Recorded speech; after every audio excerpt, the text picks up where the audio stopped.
Sa pusod ng makakapal na kagubatan ng Bukit Timah, Singapore, bumabalot ang malamig na takot tuwing sumasapit ang dilim.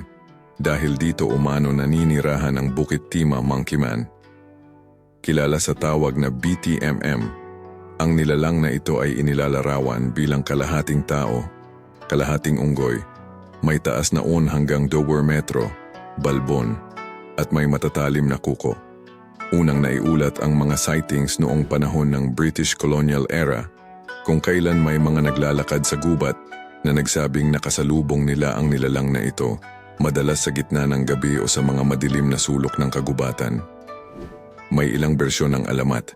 May nagsasabing protektor ito ng kagubatan, tagapangalaga ng kalikasan laban sa mga nangaabuso, habang ang iba'y naniniwalang masamang espiritu na nagdadala ng kamalasan at panganib sa sinumang makasalubong. Ang ilan sa mga kwento ay iniuugnay sa mga tunay na insidente ng pagkawala o aksidente sa lugar, lalo na sa mga bata at mga naglalakad ng mag-isa.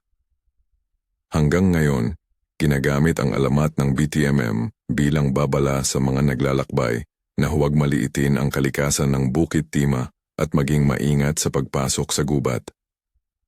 Ang misteryo ng Monkey Man ay patuloy na nagpapakaba at nagpapakuryente sa imahinasyon ng mga tao sa Singapore na nagiging bahagi ng kanilang lokal na kultura at paniniwala.